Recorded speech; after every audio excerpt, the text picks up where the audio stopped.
IPL block ticket ದಂಧೆಕೋರರನ್ನ ಪೊಲೀಸರು ಬಿಸಿ ಮುಟ್ಟಿಸಿದ್ದಾರೆ. ಕಳೆದೊಂದು ತಿಂಗಳಲ್ಲಿ ಬ್ಲಾಕ್ ಟಿಕೆಟ್ ಸಂಬಂಧ 17 ಕೇಸ್ ದಾಖಲಾಗಿವೆ. 17 ಕೇಸ್ ಪೈಕಿ ಈಗಾಗಲೇ 24 ಮಂದಿಯನ್ನ ಪೊಲೀಸರು ಬಂಧಿಸಿದ್ದಾರೆ. ಕಬ್ಬನ್ ಪಾರ್ಕ್ ಠಾಣೆಯಲ್ಲಿ 16 ಕೇಸ್, ಹಲಸೂರು ಗೇಟ್ ಠಾಣೆಯಲ್ಲಿ 1 ಕೇಸ್ ದಾಖಲಾಗಿದ್ದು, ಆರೋಪಿಗಳನ್ನ ಬಂಧಿಸಿ 37 ಐಪಿಎಲ್ ಟಿಕೆಟ್ ಸೀಜ್ ಮಾಡಿದ್ದಾರೆ.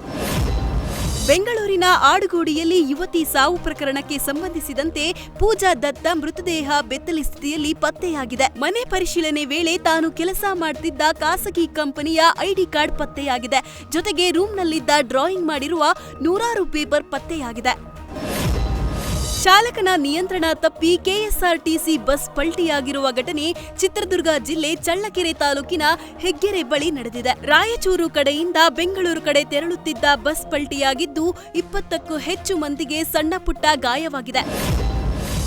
ಸಾಂಬಾರ್ ಮಾಡಿಲ್ಲ ಎಂಬ ಕಾರಣಕ್ಕೆ ಅಕ್ಕ ಮತ್ತು ಆಕೆಯ ಮಗಳ ಮೇಲೆ ಮಾವ ಹಲ್ಲೆ ನಡೆಸಿರೋ ಘಟನೆ ಚಿಕ್ಕಮಗಳೂರಿನ ರಾಷ್ಟ್ರೀಯ ಹೆದ್ದಾರಿ 173ರಲ್ಲಿ ನಡೆದಿದೆ. ಮೂಡಿಗೆರೆ ತಾಲೂಕಿನ ಹಂದಿ ಬಳಿ ಸಾಂಬಾರ್ ಮಾಡಿಲ್ಲ ಎಂದು ಕುಡಿದು ದೊಣ್ಣೆ ಹಿಡಿದು ಇಬ್ಬರ ಮೇಲೆ ಹಲ್ಲೆ ಮಾಡಿದ್ದು, ಜಗಳ ಬಿಡಿಸಲು ಬಂದ ಸ್ಥಳೀಯರ ಮೇಲೂ ಹಲ್ಲೆ ಮುಂದಾಗಿದ್ದ. ಸ್ಥಳೀಯರು ಪೊಲೀಸರಿಗೆ ಮಾಹಿತಿ ನೀಡುತ್ತಿದ್ದಂತೆ ನಾಗರಾಜ್ನ ವಶಕ್ಕೆ ಪಡೆದಿದ್ದಾರೆ.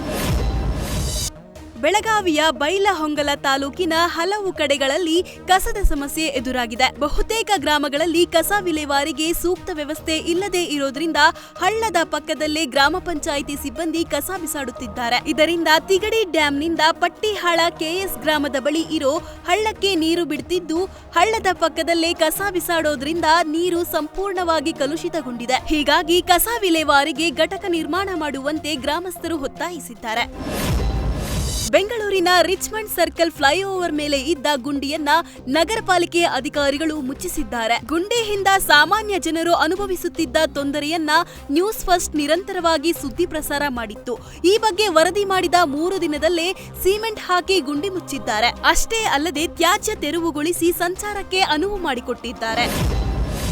ದಳಪತಿ ವಿಜಯ್ ನಟನೆಯ ಜನನಾಯಕನ್ ಸಿನಿಮಾ ಬಿಡುಗಡೆಗೆ ಒಂದಲ್ಲ ಒಂದು ಅಡೆತಡೆ ಎದುರಾಗುತ್ತಿತ್ತು. ಇದೀಗ ಚಿತ್ರತಂಡ ಸೆನ್ಸಾರ್ ಪ್ರಕ್ರಿಯೆ ಕಂಪ್ಲೀಟ್ ಮಾಡುವ ನಿರೀಕ್ಷೆಯಲ್ಲಿದೆ. ಮೂಲಗಳ ಪ್ರಕಾರ ಈ ವಾರದಲ್ಲೇ ಸೆನ್ಸಾರ್ ಸರ್ಟಿಫಿಕೇಟ್ ಸಿಗುವ ನಿರೀಕ್ಷೆ ಇದ್ದು, ಸೆನ್ಸಾರ್ ಬೇಗ ಸಿಕ್ಕಿದ್ದೇ ಆದಲ್ಲಿ ಸಿನಿಮಾ ಬಿಡುಗಡೆಗೆ ಚಿತ್ರತಂಡ ಸಿದ್ಧವಾಗಿದೆ. ವಿನೋದ್ ಪ್ರಭಾಕರ್ ನಟನೆಯ ಬಹು ನಿರೀಕ್ಷಿತ ಸಿನಿಮಾ ಬಾಲರಾಮನ ದಿನಗಳು ಸಿನಿಮಾದ ಟೀಸರ್ ಬಿಡುಗಡೆ ಆಗಿದ್ದು, ಆ ದಿನಗಳು ಸಿನಿಮಾದಂತೆಯೇ ನಿರೀಕ್ಷೆ ಉಳಿಸಿಕೊಂಡಿದೆ. 80-90ರ ದಶಕದ ಬೆಂಗಳೂರಿನ ರೌಡಿಸಂ ಕುರಿತಾದ ಸಿನಿಮಾ ಇದಾಗಿದ್ದು, ರೌಡಿ ಬಾಲರಾಮನ ಲವ್ ಸ್ಟೋರಿ, ಆತನ ಲೈಫ್ ಸ್ಟೋರಿಯನ್ನ ಈ ಸಿನಿಮಾದಲ್ಲಿ ಕಟ್ಟಿಕೊಡಲಾಗಿದೆ. ಕೆಡಿ ಸಿನಿಮಾ ಬಿಡುಗಡೆಗೆ ಇನ್ನೆರಡು ದಿನಗಳಷ್ಟೇ ಬಾಕಿ ಉಳಿದಿವೆ. ಸಿನಿಮಾ ಬಿಡುಗಡೆಗೆ ಭರ್ಜರಿ ತಯಾರಿಗಳು ನಡೀತಿದ್ದು, ಈ ಮಧ್ಯೆ ಸಿನಿಮಾ ಕೊನೆಯ ಹಾಡೊಂದು ಚಿತ್ರತಂಡ ಬಿಡುಗಡೆ ಮಾಡಿದೆ. ಧ್ರುವ ನಟಿಸಿರೋ ಕಾಳಿ ಪಾತ್ರದ ಇಂಟ್ರಡಕ್ಷನ್ ಈ ಹಾಡಿನಲ್ಲಿದ್ದು, ಟಗರು ಖ್ಯಾತಿಯ ಆಂಟನಿ ದಾಸನ್ ದನಿ ಹಾಡಿಗೆ ಮತ್ತಷ್ಟು ಶಕ್ತಿ ಕೊಟ್ಟಿದೆ. ರಾಜ್ಯದಲ್ಲಿ ಬಿಸಿಲಿನ ತಾಪ ಹೆಚ್ಚಾಗಿದೆ. ಬಿಸಿಲಿನ ತಾಪಕ್ಕೆ ಕಂಗೆಟ್ಟ ಜನರು ಕೂಲರ್ ಫ್ಯಾನ್ ಮೊರೆ ಹೋಗ್ತಿದ್ದಾರೆ. ಮಂಡ್ಯ ಜಿಲ್ಲೆಯಲ್ಲೂ 38 ಡಿಗ್ರಿ ತಾಪಮಾನ ತಲುಪಿದ್ದು, ಮದ್ದೂರಿನ ದನದ ಜಾತ್ರೆಯಲ್ಲಿ ರೈತರು ಎತ್ತುಗಳು ಹಾಗೂ ಕುರಿಗಳಿಗೆ ಫ್ಯಾನ್ ಮತ್ತು ಕೂಲರ್ ವ್ಯವಸ್ಥೆ ಮಾಡಿದ್ದಾರೆ.